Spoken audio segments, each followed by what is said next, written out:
Bismillahirrahmanirrahim. Assalamualaikum warahmatullahi wabarakatuh. Innal hamdalillah nahmaduhu wa nasta'inuhu wa nastaghfiruh wa na'udzu billahi min shururi anfusina wa min sayyiati a'malina. من يهده الله فلا مضل له ومن يضلل فلا هادي له وأشهد أن لا إله إلا الله وحده لا شريك له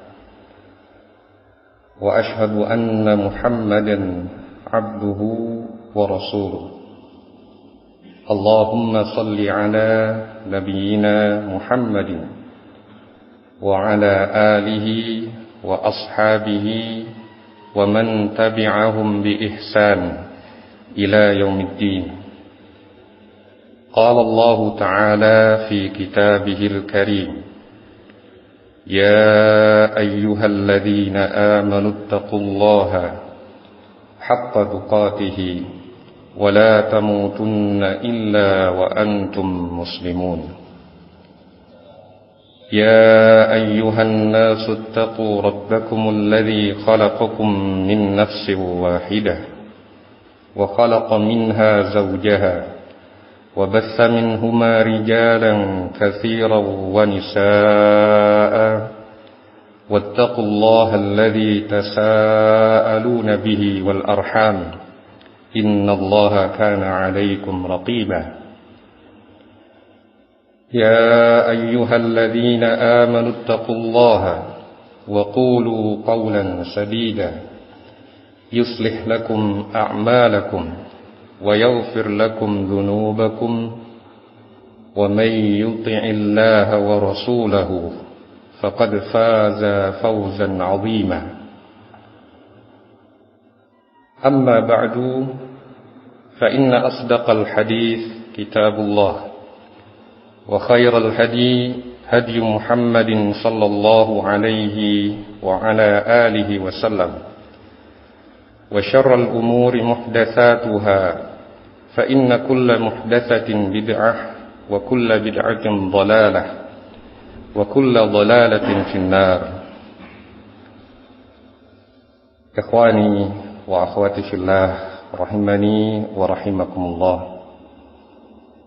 Alhamdulillah, pada kajian kita malam ini yang biasanya kita mengkaji fikih salat Bulughul Maram sampai pada pembahasan tentang sujud tilawah. Dan sujud tilawah itu hukumnya sunnah.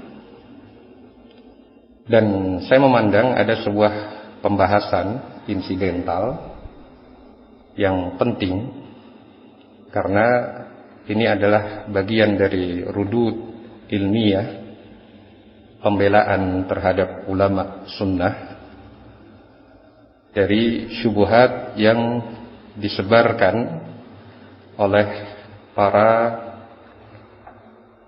dari sebagian orang, sebagian pihak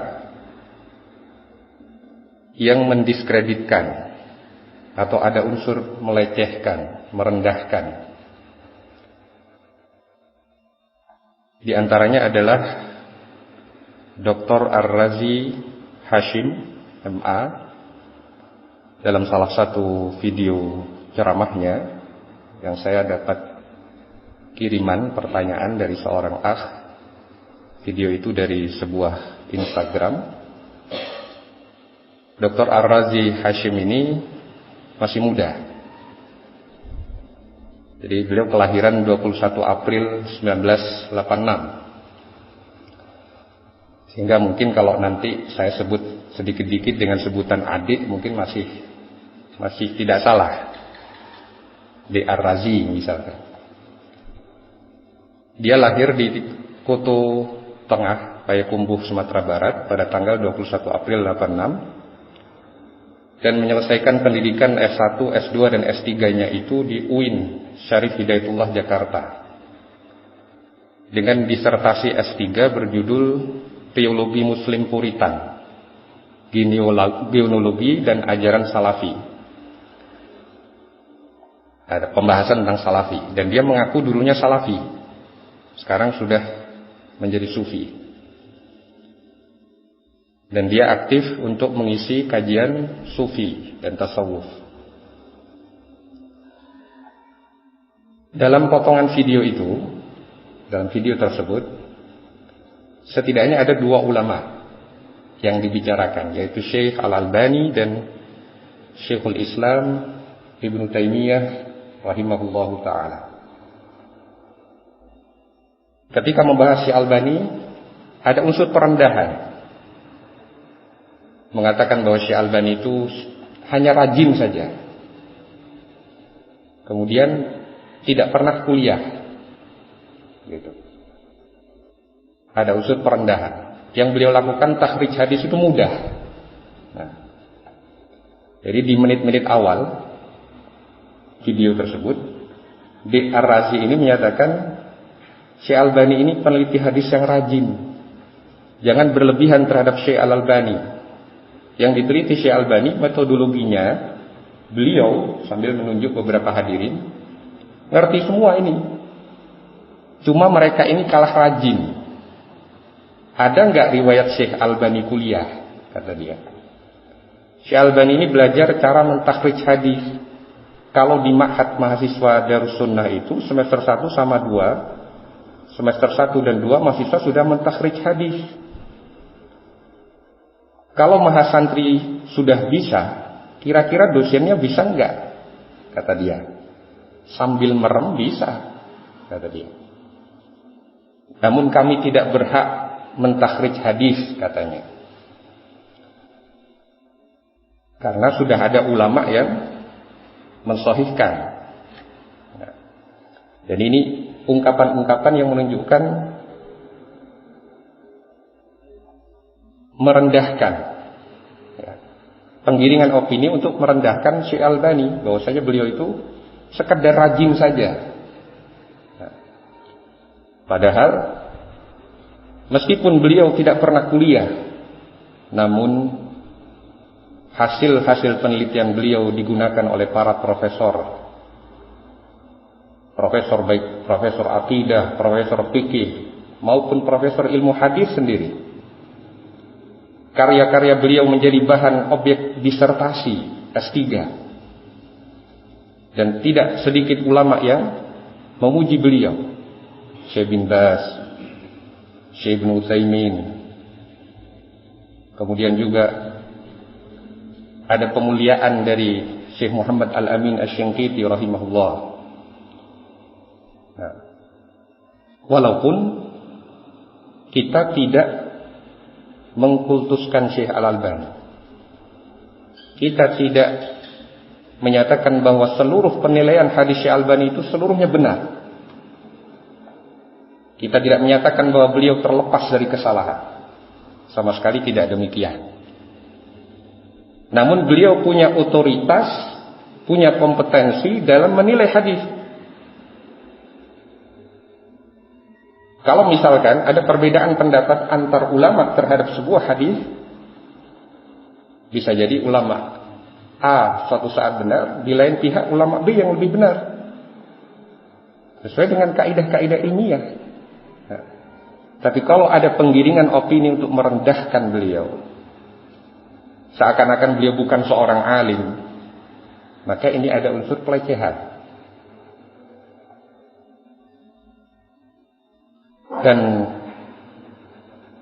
sebenarnya D. Ar-Razi ini sendiri di video yang lain, video yang berjudul Ahmad Ruh Allah, itu dia sebutkan tentang Nur Muhammad panjang lebar, dan dia menyatakan kita tidak pakai hadis palsu. Laulaka ma khalaqtul aflaq.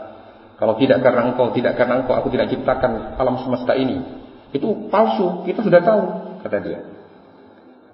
Tapi pegang satu hadis sahih. Ini satu-satunya hadis yang sahih, kata dia. Kemudian dia berdalil dengan hadis riwayat Al-Hakim dalam Al-Mustadrak. kisah bagaimana Nabi Adam alaihi salam bertawassul dengan nama Nabi Muhammad sallallahu alaihi wasallam. Sampai ada kalimat di situ, di potongan akhir hadis itu Allah menyatakan laulaka ma khalaqtuka. Kalau tidak karena dia, laula Muhammad ma khalaqtuka. Kalau tidak karena Muhammad, aku tidak akan menciptakan engkau wahai Adam. Itu disahihkan oleh Al-Hakim, kata dia. Kata di Ar-Razi ini.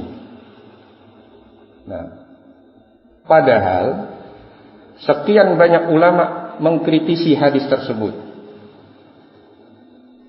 Seperti Al-Imam Az-Zahabi menyatakan bal maudhu, hadis itu palsu. Kenapa? Karena di dalam perawinya ada Abdurrahman bin Zaid bin Aslam, seseorang yang dinilai sendiri oleh Al-Hakim bahwa periwayatan dia dari ayahnya itu palsu. Kata Al-Hakim di dalam kitab yang lain, dalam kitab Al-Madkhal ila Sahih, Abdurrahman bin Zaid bin Aslam rawa an abihi ahadits maudhu'ah. Abdurrahman bin Zaid bin Aslam meriwayatkan dari ayahnya hadis-hadis yang palsu. Nah, ini kata Al-Hakim sendiri. Yang ketika Al-Hakim meriwayatkan dari perawi tersebut, beliau menyatakan sahih. Kemudian penilaian sahih dari Al-Hakim ini diterima mentah-mentah oleh seorang dokter ini dengan alasan sudah ada ulama yang mensahihkan. Sekian banyak ulama menyatakan ada yang palsu, ada yang menyatakan lemah, mengkritik hadis itu. Al-Hafidz Ibnu Hajar Al-Asqalani, Al-Baihaqi, As-Suyuti, tutup mata dia dengan itu, dengan alasan sudah ada yang mensahihkan. Kita tidak punya kapabilitas untuk mentakhrij, kita tidak punya hak untuk mentakhrij. Nah, ini kontradiksi pada salah satu ucapan dia.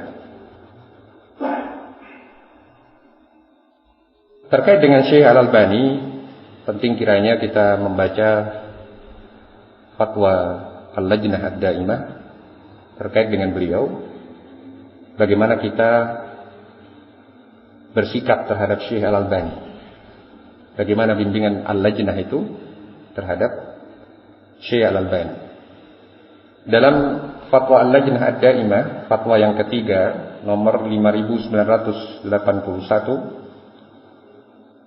Al-Lajnah Ad-Daimah menyatakan ar-rajulu ma'rufun ladaina bil ilmi wal fadli wa ta'dhimis sunnah.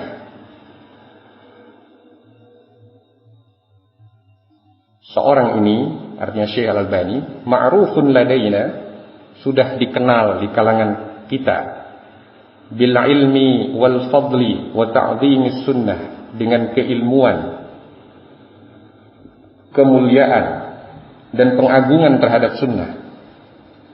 Wa khidmatiha, bagaimana beliau berkhidmah terhadap sunnah.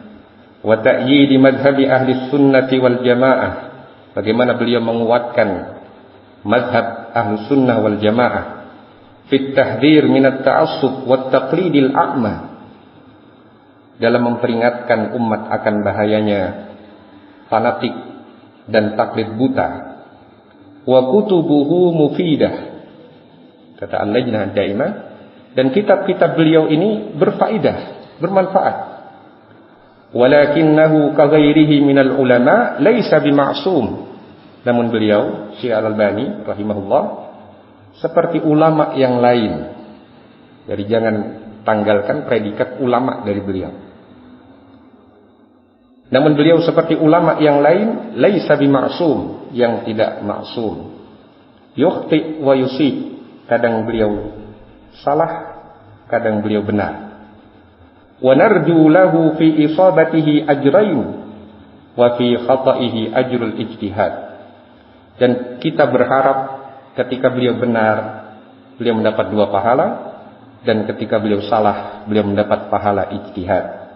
Kama sabata 'anin Nabi sallallahu alaihi wasallam annahu qala, sebagaimana telah sah berita dari Nabi sallallahu alaihi wasallam bahwasanya beliau bersabda, "Idza hakamal hakimu fajtahada fa asaba falahu ajran wa idza hakama wajtahada fa akhta'a falahu ajrun wahid. Kalau seorang hakim menetapkan hukum kemudian dia berijtihad dan benar, maka dia akan mendapat 2 pahala. Kalau dia menetapkan hukum dan berijtihad kemudian dia salah, maka dia mendapatkan 1 pahala. Itu penjelasan dari Al-Lajnah Ad-Daimah dalam sebagian fatwanya. Dan di fatwa yang lain, Al-Lajnah Ad-Daimah juga menukil penilaian dari Syekh Al-Albani bahwa sebuah hadis itu maudhu, palsu. Ketika ada seorang yang bertanya, sinfani minan nas idza salaha salahan nas, hal huwa hadis atau min kalami Umar? Kalimat sinfani minan nas, ada 2 golongan manusia. Kalau 2 golongan manusia ini baik, maka manusia yang lain akan baik. Apakah ini termasuk hadis atau termasuk ucapan Umar? Ada pertanyaan kepada Al-Lajnah Ad-Daimah. Kemudian Al-Lajnah menjelaskan, rawahu Abu Nu'aim fil Hilyah an Ibni Abbas. Hadis tersebut diriwayatkan oleh Abu Nu'aim dalam Hilyatul Awliya dari Ibnu Abbas. Wa qad dzakarahu as-Suyuti fil Jami' as-Shaghir bihadzal lafdh, sinfani minan nas idza salaha salahan nas wa idza fasada fasadan nas al-ulama wal umara. 2 macam manusia, jika mereka berdua benar, mereka berdua baik, akan baik manusia. Kalau mereka rusak, akan rusak manusia. 2 kelompok itu adalah ulama dan umara. Dan As-Suyuti mengisyaratkan kelemahannya.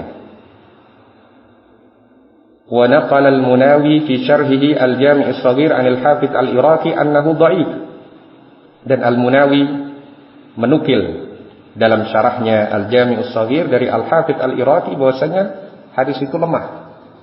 Wa dzakara akhuna al-Allamah Asy-Syaikh Nasiruddin Al-Albani fi kitabi Silsilah al-Ahadits al-Dha'ifah annahu maudhu'.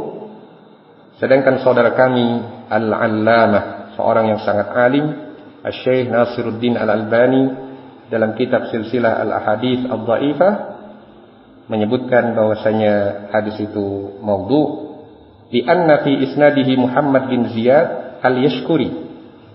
Karena di dalam sanadnya ada seorang perawi yang bernama Muhammad bin Ziyad al-Yashkuri, wa huwa kadzdzab, yang dia dinilai sebagai pendusta. Qalahu Ahmad wa Ibnu Ma'in, sebagaimana ucapan Al-Imam Ahmad dan Yahya bin Ma'in. Nah, dan dalam fatwa-fatwa yang lain ada kondisi-kondisi di mana Al-Lajnah tidak sependapat dengan penilaian Syekh Al-Albani.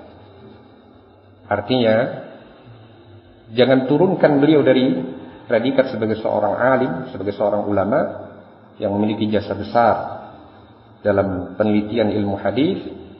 Meskipun demikian, tidaklah berarti kita fanatik buta dengan penilaian beliau bahwa semuanya pasti benar. Kita tidak menganggap beliau sebagai orang yang maksum, yang terjaga dari kesalahan. Dan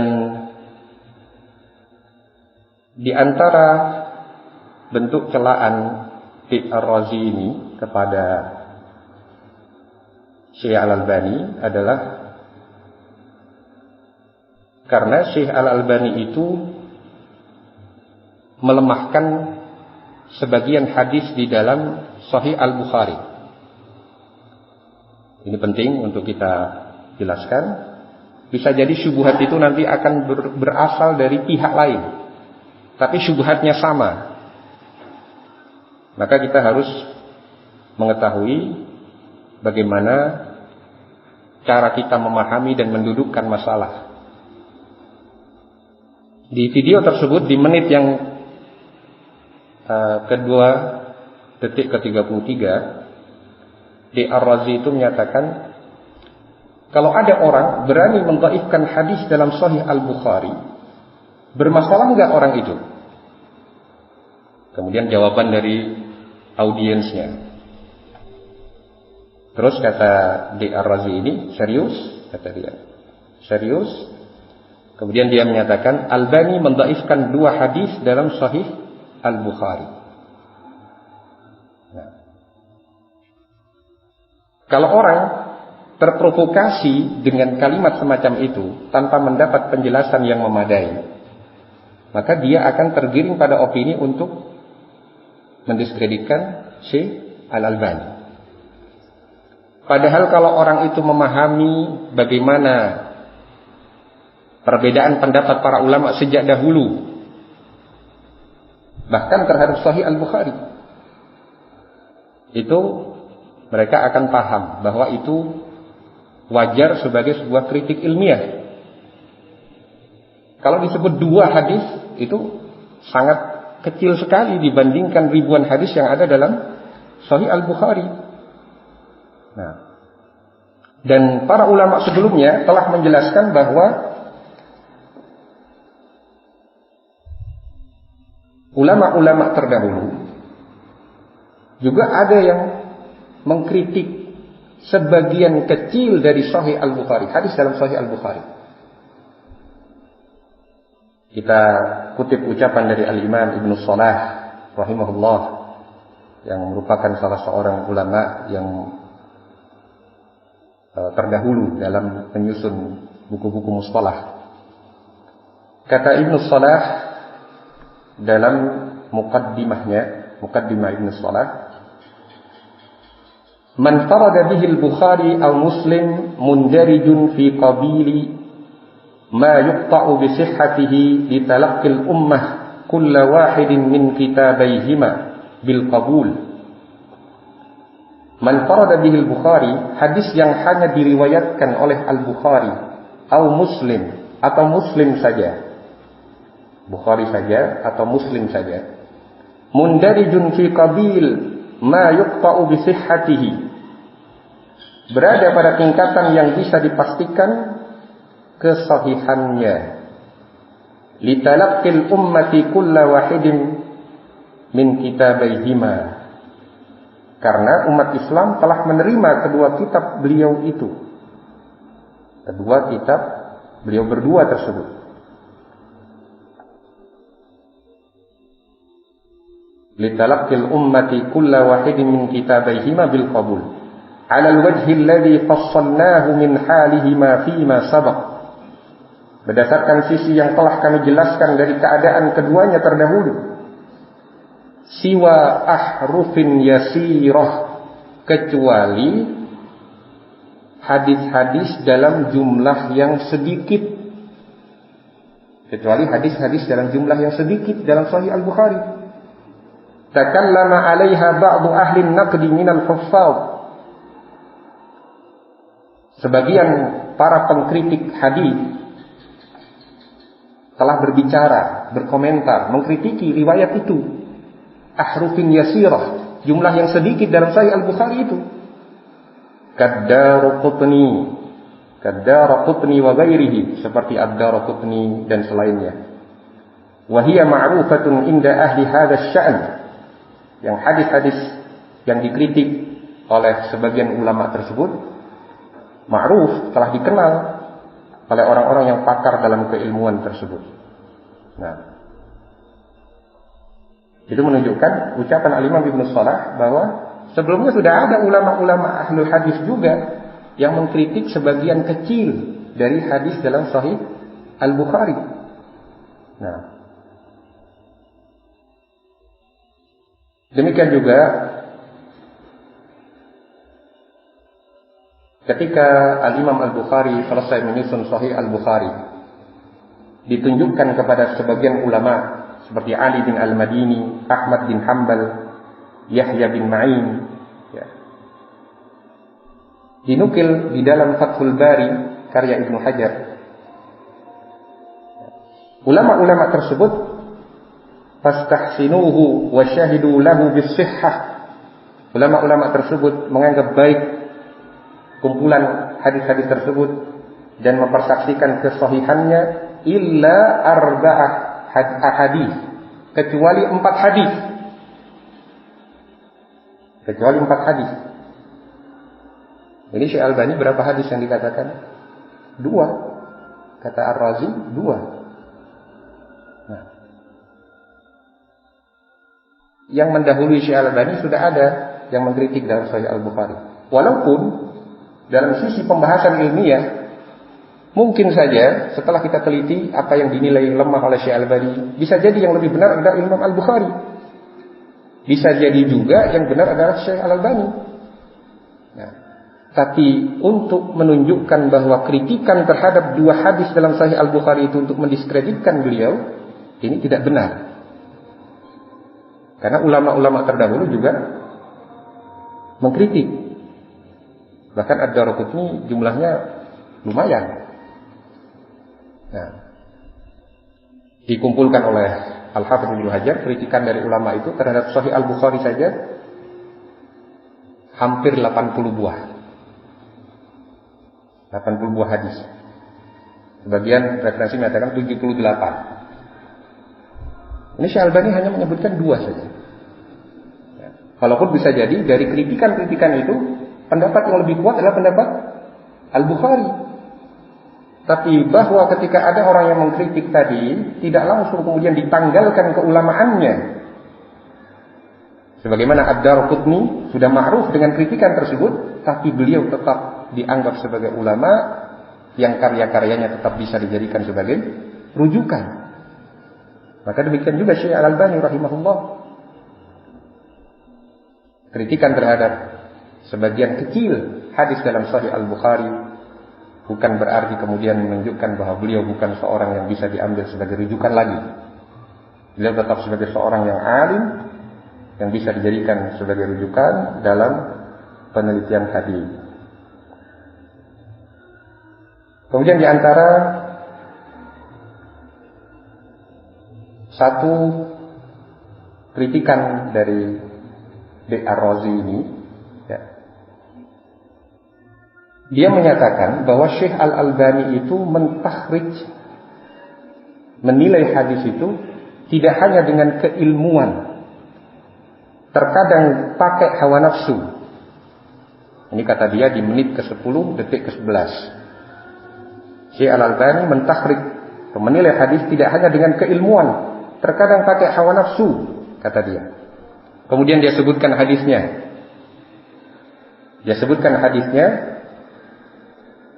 Dia nyatakan hadis ini ada dalam Sunan Abi Dawud, juga ada dalam Musnad Ahmad, dan juga ada dalam Sunan At-Tirmidzi. Hadis tentang bimbingan Nabi, bacaan zikir sebelum sholat, sebelum tidur. Bacaan zikir sebelum tidur. A'udzu bikalimatillahi tammati min ghadabihi wa iqabihi wa syarri ibadihi wa min hamazati syayatin wa an yahdurun. Hadis dari sahabat Abdullah bin Amr bin Al-As. Nah, bacaan zikir sebelum tidur. A'udzu bikalimatillahi tammati min ghadabihi wa iqabihi wa syarri ibadihi wa min hamazati syayatin wa an yahdurun. Barang siapa yang membaca ini sebelum tidur, lan yatadurrahu, tidak akan memudaratkan dia. Kalau dia merasa ketakutan ketika akan tidur, cemas, gelisah, maka kalau dia baca a'udzu bikalimatillahi tammati min ghadabihi wa iqabihi wa syarri ibadihi wa min hamazati syayatin wa an yahdurun, tidak akan memudaratkan dia apa yang dia takutkan. Dan di dalam Sunan At-Tirmidzi selain disebutkan bacaan zikir itu, juga disebutkan kalimat setelahnya, wa kana Abdullah bin Amr yulaqqinuha man balagha min waladihi wa man lam yablugh minhum, katabaha fi saqqin thumma 'allaqaha fi unuqihi. Dan Abdullah bin Amr, sahabat Abdullah bin Amr, yulaqqinuha, ya, mendiktikan, mengajarkan, man balagha min waladihi, anaknya yang sudah balik diajari bacaan itu. Wa man lam yablugh, bagi yang belum balik, minhum, di antara mereka, katabaha fi sabkin, maka ditulis di sebuah lembaran. Ya. Dituliskan bacaan zikir itu di sebuah lembaran. Summa allaqaha fi unuqih, kemudian digantungkan di lehernya, di leher anak itu. Nah, Al-Imam At-Tirmidzi menyatakan hadis ini hasan. Tapi Syekh Al-Albani menilai bahwa potongan setengah pertama sahih, setengah berikutnya lemah. Artinya bacaan zikirnya itu sahih.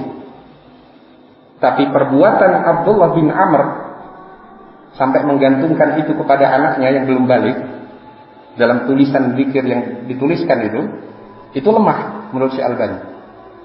Kemudian di Ar-Razi itu menilai bahwa itu menunjukkan bahwa Al-Albani ini menilai hadis dengan hawa nafsunya. Kok separuhnya disahihkan, separuhnya dilemahkan.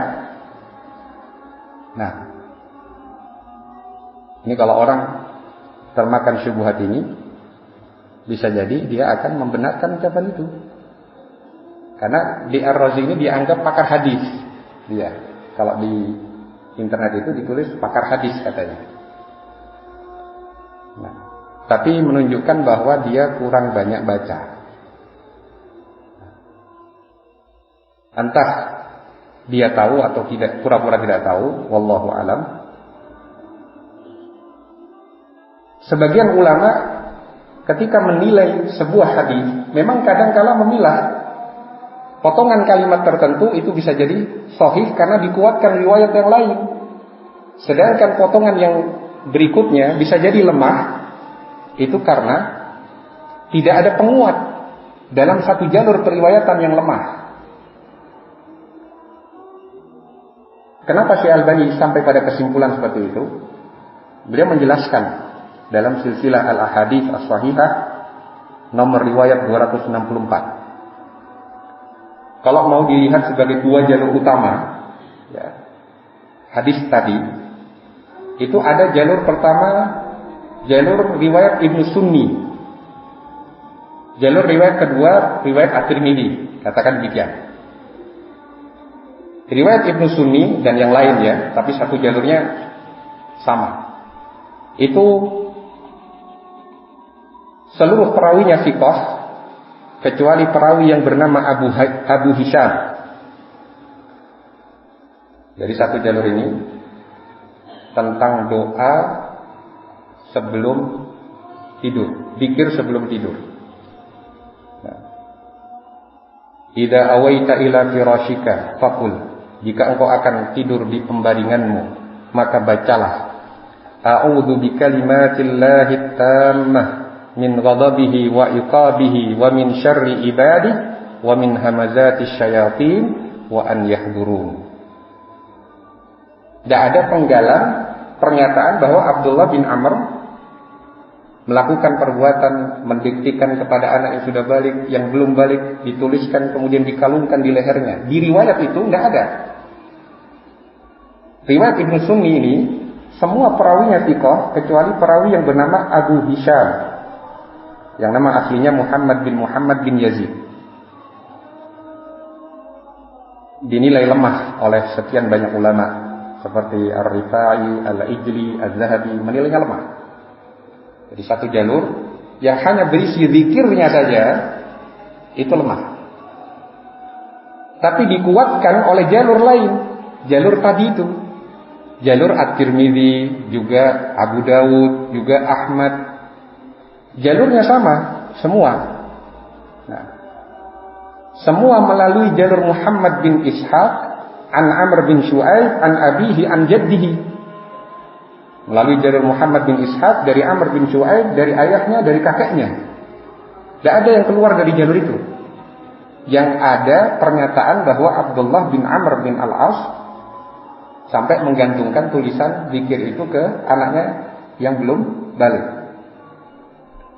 Dan riwayat jalur ini mengandung kelemahan dari sisi Muhammad bin Ishaq itu mudallis. Dan seorang mudallis itu, ya, dia Kalau meriwayatkan secara an-anah, maka periwayatannya lemah. Periwayatannya lemah, dan itu sudah dipahami oleh para ulama hadis. Nah, maka kalimat zikir tadi, kalau dari dua riwayat itu, ketika digabungkan menjadi kuat. Bacaan zikirnya benar, tapi perbuatan sahabatnya sebagai tambahan yang hanya lewat jalur Muhammad bin Ishaq dari Amr bin Shu'aib, dari ayahnya, dari kakeknya, itu lemah. Wajar bagi orang yang memahami penjelasan tersebut. Dari ulama terdahulu bagaimana? Apa ada contohnya? Kita ambil contoh dalam Sunan Abi Dawud, dalam Kitabus Shalah, bab ma yaqulu ar-rajul fi ruku'ihi wa sujudihi. Sebuah hadis tentang bacaan dalam rukuk dan sujud. Disebutkan sebuah jalur riwayat oleh Abu Dawud an Uqbah bin Amir bimaknahu, dari Uqbah bin Amir secara makna. Fakana Rasulullah sallallahu alaihi wasallam idza raka'a qala subhana rabbiyal azim wa bihamdihi thalathan, wa idza sajada qala subhana rabbiyal a'la wa bihamdihi thalathan.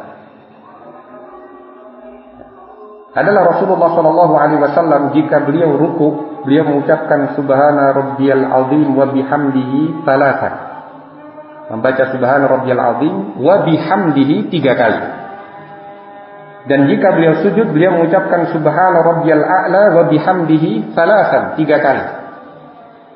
Qala Abu Dawud berkata, wa hadhihi ziyadah nakhafu an la takuna mahfudhah. Dan tambahan kalimat ini, tambahan kalimat wa bihamdih maksudnya,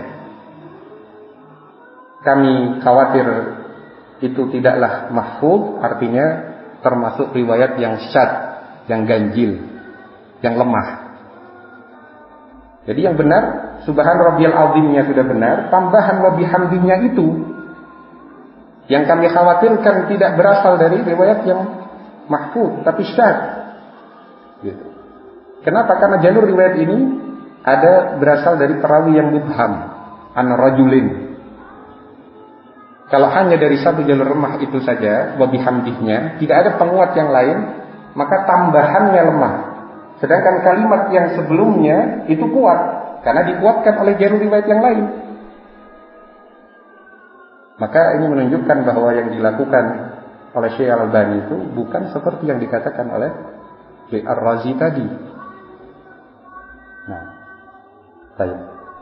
Sebelum kita lanjutkan, tafadhol jika adzan terlebih dahulu.